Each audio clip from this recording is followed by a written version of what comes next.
వందే వాంఛితలాభాయ చంద్రార్తకృతశేఖరాం వృషారూఢాం శూలధరాం శైలపుత్రీం యశస్వినీం. దేవీ శరన్నవరాత్రులలో మొదటి రోజు ఆ తల్లి శైలపుత్రీదేవిగా దర్శనమిస్తుంది. బ్రహ్మ విష్ణు మహేశ్వరుల శక్తితో దండకమండలాలను ధరించి వృషభవాహనం మీద ఆసీనురాలై శాంతస్వరూపిణిగా ఉంటుంది ఆ దేవి. దక్ష ప్రజాపతి పుత్రికగా ఉద్భవించిన ఆ తల్లి బాల్యం నుండి శివుడిపై ప్రేమాభక్తులతో ప్రసన్నం చేసుకుని శివవాత్సల్యాన్ని పొందుతుంది.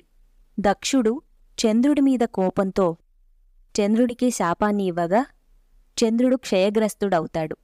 చంద్రుడు శివుణ్ణి ఆశ్రయించగా శివుడు అభయమిస్తాడు. ఈ విషయం నారదుని ద్వారా తెలుసుకున్న దక్షుడు శివుని మీద కోపంతో వస్తే అది వాదనకు దారితీస్తుంది. అప్పుడు పెద్ద యుద్ధమే మొదలవుతుంది. బ్రహ్మ విష్ణువు వచ్చి ఇద్దరినీ శాంతపరచి శుక్లపక్షంలో పూర్ణుడిగా కృష్ణపక్షంలో క్షయగ్రస్తునిగా ఉండేలా ఒప్పిస్తారు. క్షయ కలిగిన చంద్రుణ్ణి శిరస్సున ధరించి చంద్రశేఖరుడు అవుతాడు స్వామి.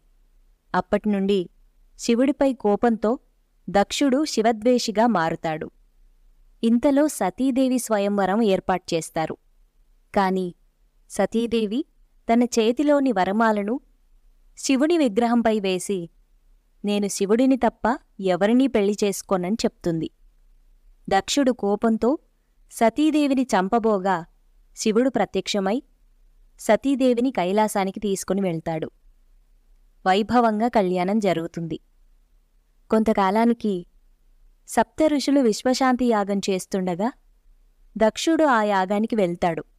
శివుడు దక్షుడు వస్తే నిలబడలేదని కోపంతో దక్షుడు నిరీశ్వర యాగం అంటే ఈశ్వరుడు లేని యాగం చెయ్యాలని తలవెడతాడు.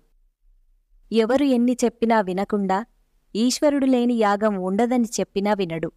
మొండిగా యాగానికి సన్నద్ధుడైన దక్షుడు అందర్నీ పిలుస్తాడు కాని శివుడిని తన కూతురైన సతీదేవిని మాత్రం నిర్లక్ష్యం చేస్తాడు. కాని సతీదేవి పుట్టింటి మీద మమకారంతో అక్కచెల్లెళ్లతో పాటుగా వెళ్దామనుకుంటుంది. శివుడిని అనుమతి కోరగా శివుడు పిలవని పేరంటానికి వెళ్లవద్దని, పైగా మనమీద కోపంతోనే ఈ యాగం చేస్తున్నారు కాబట్టి అసలే వెళ్లవద్దని మందలిస్తాడు. ఎంత చెప్పినా వినకుండా తన వాళ్లకు తన మీద ప్రేమ ఎప్పటికీ ఉంటుందని బయల్దేరుతుంది. సతీదేవి దక్షయజ్ఞానికి వెళ్ళినా తన వాళ్లు తనతో మాట్లాడరు. తల్లిదండ్రులు కూడా పట్టించుకోరు. శివశబ్దమే లేకుండా నిరీశ్వర యాగం చూసిన దాక్షాయిని తండ్రితో వాదించి ఆ యాగానికి వచ్చిన దేవతలను బ్రాహ్మణులను శపించి ఈశ్వరుడు లేని యాగం చేసిన నీ మేకబుద్ధికి మేకతలనే ప్రాప్తిస్తుందని తండ్రిని శపించి నీలాంటి బుద్ధిహీనుడి ఇచ్చిన శరీరం నాకు అవసరం లేదని ఆ యజ్ఞవాటికలోనే పడి శరీరం విడుస్తుంది సతీదేవి. ఈ విషయం తెలిసిన శివుడు తన కేశములోంచి ఒక శక్తితో వీరభద్రుణ్ణి పుట్టించి ఆ దక్షయజ్ఞాన్ని నాశనం చేయిస్తాడు.